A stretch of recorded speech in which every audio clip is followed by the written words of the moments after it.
Welcome to Gestalt IT. I'm Raymond Hendrix, owner of Wi-Fi Wise International. All right, Raymond, you're one of our new delegates here at Mobility Field Day, and we're very excited to get to know you a little bit better. So why don't you tell me a little bit about who you are and what you do right now?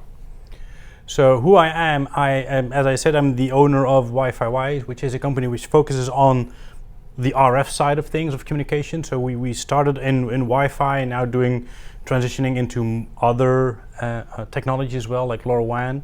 But we try to stay clear of all the other layers.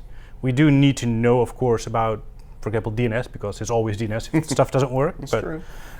We try to focus on the wireless side of things. So not everybody starts out doing IT. How did you get into the IT space?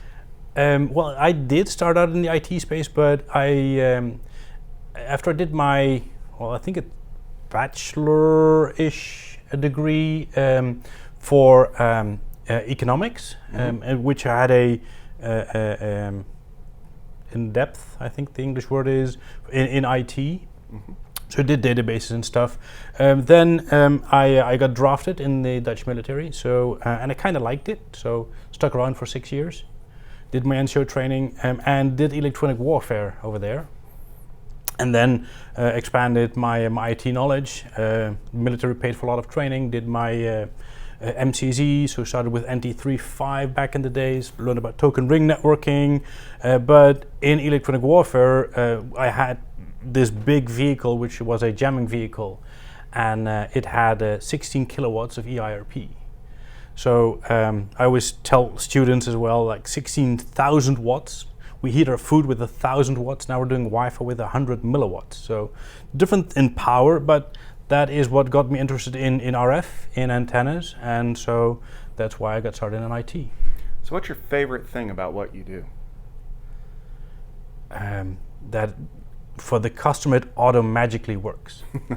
I like that. But obviously, making it work magically doesn't happen every time the same way. What are some of the challenges that you face in what you do? I think the biggest challenge, but that's not just for me, but probably every Wi-Fi engineer, is getting clear requirements from the customer.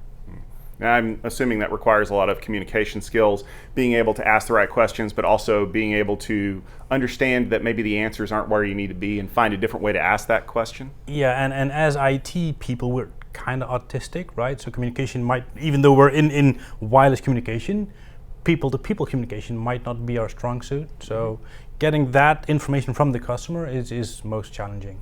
Right, and a lot of communication happens here at Mobility Field Day when we get our presentations. What are some of the things you're most excited to see while you're here?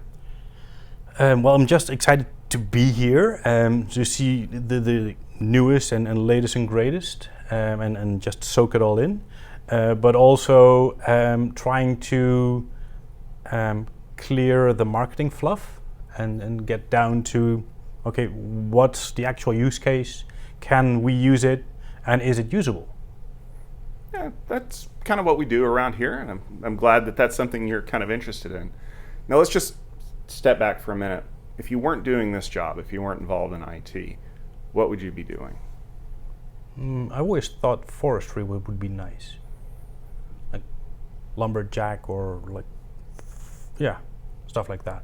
Yeah, it'd be fun. You learn how to swing an axe, fell a tree. Yeah, I've done that at when we had a trainer as a ACOUT trainers at GT Hill's place. We threw axes, and turns out I have a talent for it. So.